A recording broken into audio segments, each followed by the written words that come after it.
So I'm going to be replacing my GE water heater with a Rheem water heater. This is the Rheem Performance Platinum Series 50 gallon, 12-year warranty on it. I know it looks like a GE water heater, but it's actually not. If you read down here in the fine print, manufactured by Rheem. So it's actually the same company that made that water heater. I'm hoping that it just matches up. All the connections look to be the same, so hopefully everything is just plug and play. But you can kind of see why I need a new water heater. Starting to corrode, getting moisture in the pan, so it's starting to leak, starting to drip. It looks like right there, it looks kind of damp. Yeah. So definitely need a new water heater, but I need to get another pan. I think this is a 22-inch pan. I need a 24-inch pan. I think these pedestals are 24 inches, so if I get the right size, it should come all the way out to the edges. That way I have a little bit more room in this pan. You can see how close that is. It doesn't really allow a lot of room for this water to escape. It was just kind of dripping out. I would hate for this to leak too fast and for that not to keep up. So I'm hoping to remove this full port and put it on the new water heater. Hopefully it's a direct connection there. Gas line, we have a new flexible gas connector here. I don't have a sediment trap, and it would be kind of hard to get one in here. This line would really have to flex over. I'm just going to replace it without the sediment trap at this point anyway. Then I have a shark bite removal tool that I'm going to use right here to disconnect this, and that will disconnect my TPR from the discharge pipe here, so we can pull everything out there. And on the top we have hot and cold shutoffs. Not every water heater is going to have both shutoffs. You might just have a cold water shutoff, but we have both shutoffs there, so we're going to crack those closed, pop off both of the connectors there, and then take off this B-vent flue, and we should be able to pull this thing right out. I'm guessing it's going to be kind of heavy because of all the sediment that's in there, but I'm excited to see what we can find in it. See? Looks pretty close to the same thing.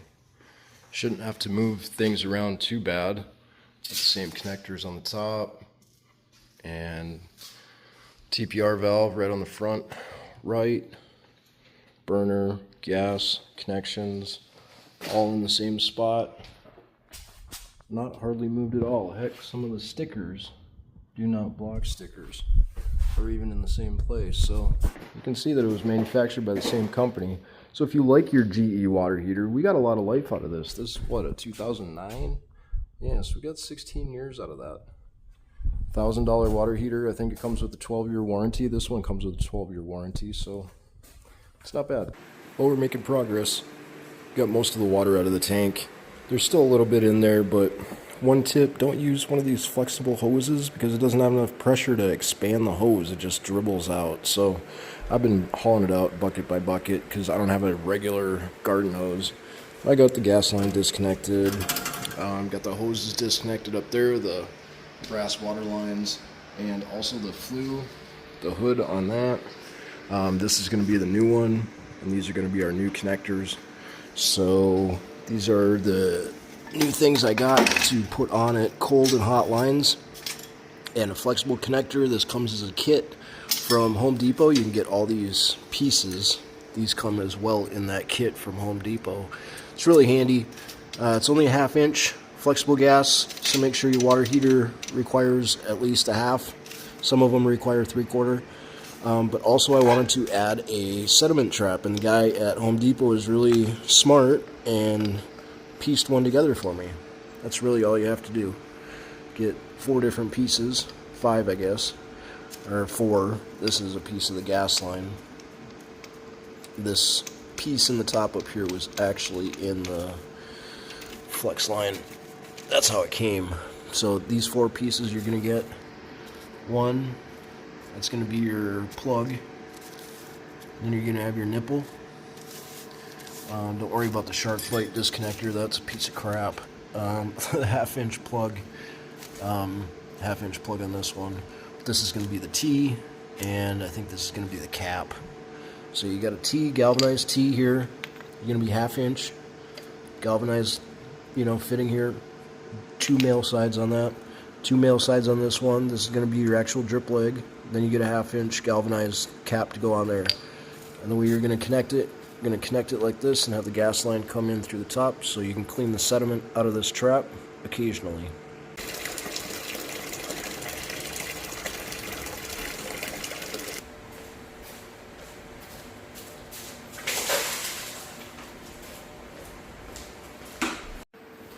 This is the last load of water out of there.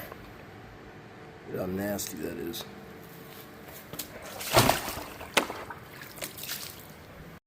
So I just took out my full port valve. Look at that. That doesn't look very pretty, does it? That's a lot of calcium buildup in there.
There's a little bit of moisture back here, but as long as we get it cleaned up right away, it shouldn't cause any water damage. You can see the original water heater they had in here.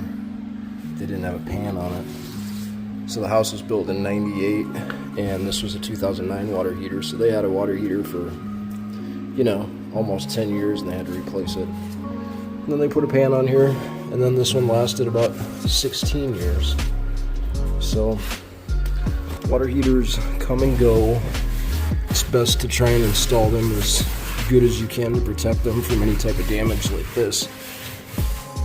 I'm going to get this cleaned off, dried off well, possibly even put a coat of paint on the top of all this before I put the other water heater up here, because this looks kind of nasty.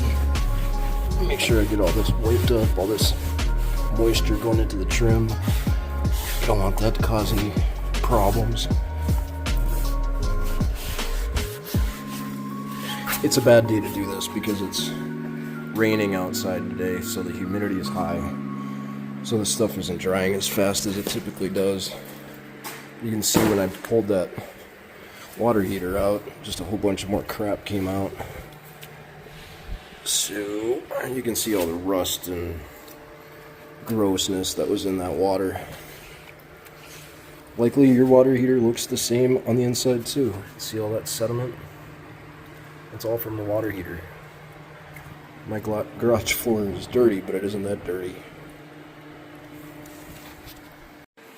So this type of water heater with a 12-year warranty from a plumbing company installed is going to run at least $2,000, if not close to $3,000. I was actually looking for a tankless option, and the plumbing company I talked to quoted me like $7,700 or $7,500 for a tankless. So I'm just, you know, I like my house. I don't love my house. I don't have an extra $5,000 sitting around for a tankless water heater. So I got a direct replacement. I know it doesn't look like an exact direct replacement, but we're pretty close, right? TPR valve right there. I mean, you look at even the BTU, we're at 38,000 on this, 10.5 on the max inlet, 5.0 on the minimum inlet, then manifolds 4.0, 50 gallons. I mean, there's not much difference. 4.0, 10.5, 5.5, 50 gallons. BTU is 40,000 instead of 38,000, so we're a little bit higher on BTUs on this guy. Then you look at your energy guide, we're at 320 a year, 320 estimate a year, 315 estimate a year. Now this is 2009 model, and this is a 2025 model. So don't fix what isn't broke, I guess. I'm actually thinking all this stuff is pretty much identical besides the pilot light system here. I'm going to get rid of this regular size port, put on my full port after we get it installed, just in case. That thing's quite a bit bigger, it might get in the way here. You can see I wish I had some touch-up paint. I'm going to look for some touch-up paint. The water heater was so close to the corner when I painted the garage I couldn't get back there, so now would be a great time to get that taken care of. Is that the same color? Sure looks like it, doesn't it? Stonington gray. Looks about the same color. Let's give it a shot.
Except for this TPR line.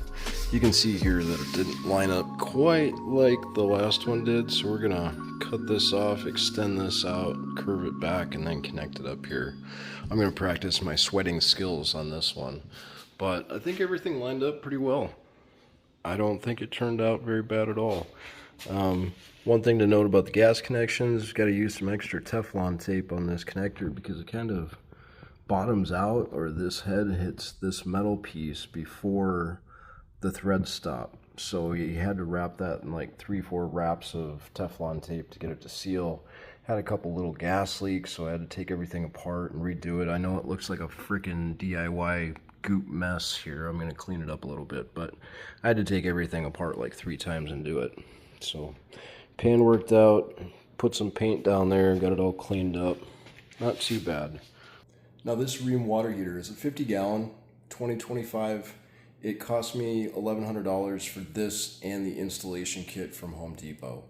The local plumber that I got an estimate from, it was like $2,200 installed for a 6-year warranty one. This is actually a 12-year warranty water heater, which I don't expect it to not surpass 12 years because the previous tank lasted about 16, and they're basically the identical tanks.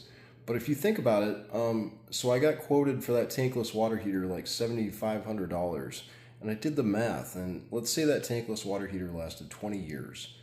You're still paying like $320, $330 a year to pay for that tankless water heater, and then you have to replace it again.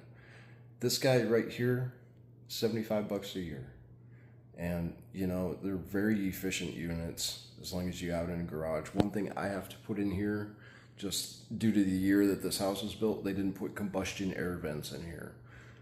Every once in a while my pilot light goes out. I think it starves for oxygen if I have a vehicle running in here for too long before we leave, but other than that, it works fine. But you do want to get some ventilation in here for safety. But I don't know, first water heater I put in, I think it worked out pretty good. Saved myself about $1,000, and I'm happy to do it. Just be very careful with the gas and electrical connections. Those are what matter the most. Those are the most dangerous, if you will. And if you don't connect them right and don't know how to detect gas leaks, you have some serious dangers there. I don't recommend most people do this DIY. I'm kind of like right on the edge of should I do it or shouldn't I do it. I've got experience doing stuff like this from growing up on a farm and a lot of mechanical background, but you know, gas connections are very dangerous and it worries me a lot. I've been coming out here like every hour just smelling around, spraying some soap on the connections just to make sure that nothing's leaking, and you wouldn't be worried about that as much if you had a plumber do it. So you pay for a little bit of peace of mind. So if you're not prepared to do something like this, don't tackle it. You're not going to sleep well at night, or you won't sleep well at all. Thanks for watching, guys. Catch you on the next one. Merry Christmas, guys. I got this put in yesterday. I guess Christmas came early for us this year.